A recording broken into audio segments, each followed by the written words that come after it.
Now we're going to go on to Marilyn Berg.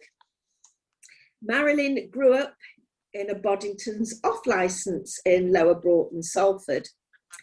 She studied English at Cardiff University and obtained a PGCE from London University, in other words, a teaching qualification.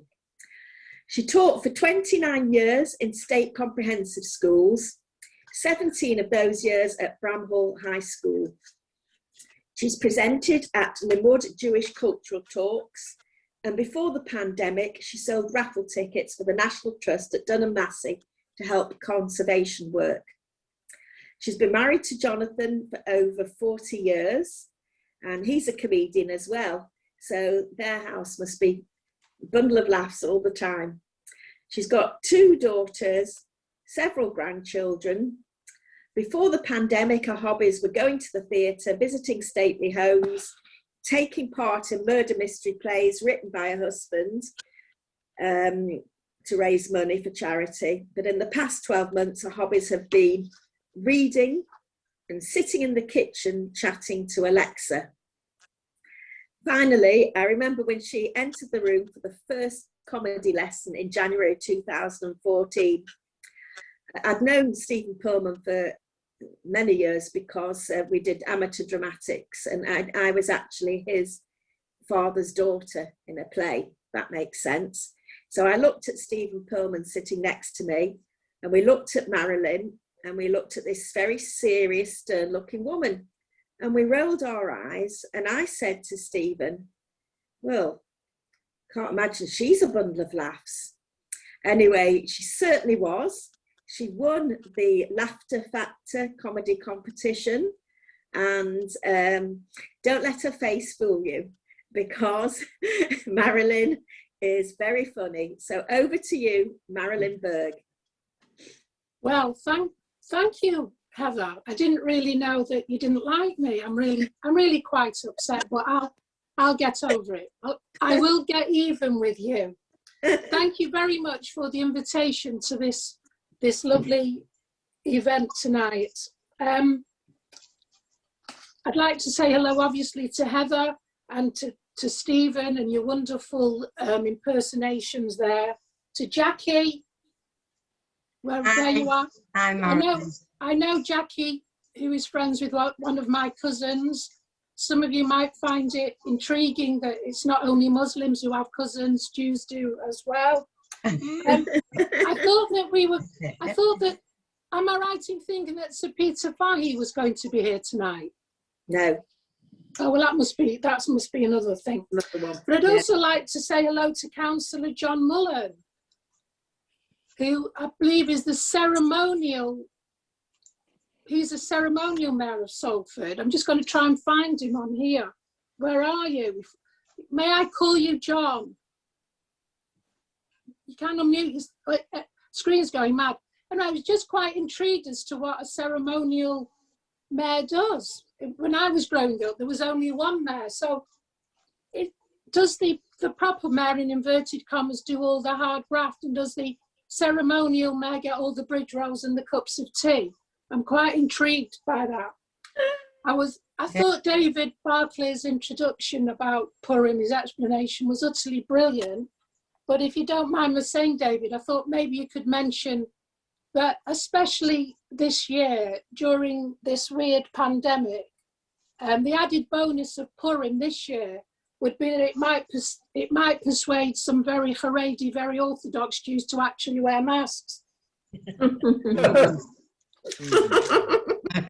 Now, the failure of the technology is nothing new in sort of a Jewish do, and it took me back to a few years ago. I went to see Maureen Lipman at the Jewish Museum, and it was packed.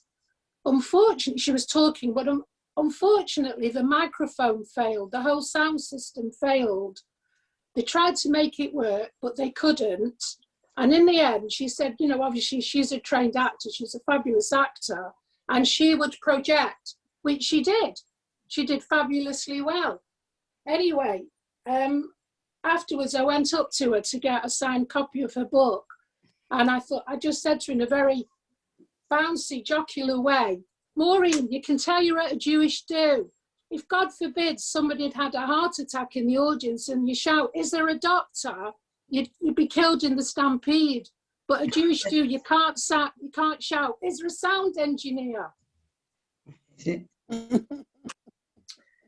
So when I was choosing my hat for tonight, and I looked at this crown, it reminded me of several years ago when I told my husband, Jonathan, that I was going to be fitted for a crown.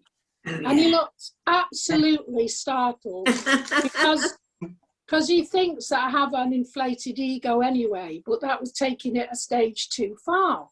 But I told him that actually I was going to the dentist to be fitted with a crown. And post-pandemic, lots of things have changed. We've had to adapt and adopt to this weird situation, one of which is going to the dentist. Now, a few weeks ago, one of my fillings fell out. So I phoned the dentist and they said, "Yes, well, you can make an appointment. We'll see you in a couple of weeks." Because when I turned up, I had to have a mask on. The door is closed and on the door is a notice to say you have to knock 3 times. And stand well back. If you don't stand back enough, they won't let you in. The door opens. I was shown into the waiting room where I was told to take off my coat, take my handbag and put it into a plastic tray that really resembles like you have to do when you, remember when we went on holiday from an airport security. So I thought the next thing is I'll have to take my shoes off. Anyway, had to leave those in the waiting room. Anyway, as I was going through the doorway into the surgery, one of the dentists told me to stop, put my hands up like this, and he started patting me down and frisking me. He's now up before a dental tribunal. So modern day dentistry, and this hasn't changed with the pandemic, you know, you have to lie really flat, don't you? The chair goes right down and right flat. And I always think to myself, my husband has to ask for written permission to get me in a position like this, like this, at the dentist. Now, the dentist and the dental nurse were shrouded and masked. You remember the scene from E.T. when they come in from NASA and they start prodding this alien? And it really is a little bit like that, isn't it? But some things don't change. Just think back. They put so much paraphernalia in your mouth, don't they? Things are hanging out of your mouth, strings and whatever. And I'm sure that they put a coat hanger in the drying socks or whatever, because you wouldn't really know, would you? But then, with all this stuff hanging out of your mouth, they expect you to carry on a conversation. Yeah. So it's fiddling about. I've got all this stuff in my mouth. I'm lying flat, prone, and he says to me, "When the lockdown restrictions are lifted, will you be going on holiday?" So I said, "Woof."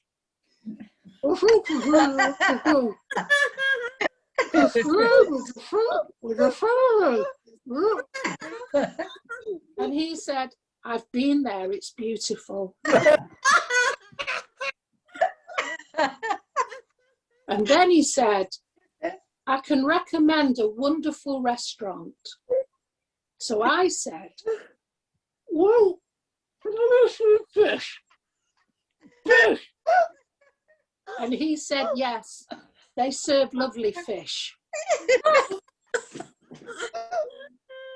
Now, the other thing that's changed is going to the doctor. Now, when I was growing up in Salford, in the 50s and 60s, you didn't meet, do you remember you didn't need to make an appointment to see the doctor? You just turned up, didn't you? You sat in the waiting room where everybody was having a fag. You were more ill when you went in the surgery than... Well, we had a very clever Jewish doctor, but he was very eccentric. He used to arrive late anyway. It's a packed waiting room. He used to walk in and he used to say, you and you, I'll see you all together. And he took us all into the... He took us all into the surgery, and by the time we sat down, he'd written out the prescription. So we went from that to having to book an appointment, didn't we? And you go into the surgery and you have to type in your name, your date of birth, whether you're male or female, and if you can't make your mind up, you press that button. And then across the top, Marilyn, Berg, surgery 3. I mean, I think that's against data protection, isn't it? I don't want everybody to know. And the conversation is funny, isn't it? Hello, if you meet somebody, your neighbour, you're in a doctor's waiting room, and they say, "Hi, how are you?" And you say, "I'm very well, thank you." Well, going to the doctor has changed considerably now. Now, a few weeks ago, I got I thought I'd pulled a muscle in my back. And that night I had a terrible pain down my spine. And the next morning, under my arm, got very sore as if a candle was burning it. The flame was being pushed, underneath. And then I got a rash. And Jonathan said to me, "I think actually you've got shingles. So we better contact the doctor." So nowadays, you have to go online, and we could see how technological we all are here. So you go on, Jackie, sit down, I could see your belly button, and it's okay. It is arousing, but not now, please. So you have to go online and you have to fill in the boxes of your symptoms. And then there's a self-diagnosis box. You put what you think you've got and you send it off to the doctor.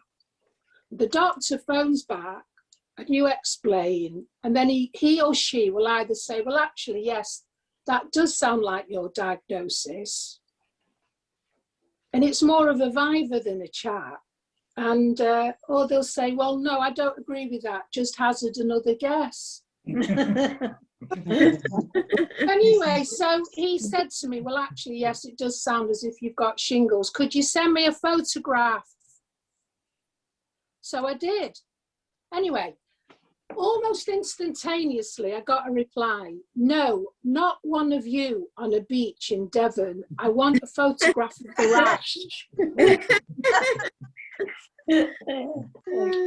So Jonathan, who fancies himself a photographer, and he's got one of these, I don't know if it's a Canon or whatever it is, a big lens, whatever, he said to me, "Take your top off and come to the lounge window because the light is good, and stand like that."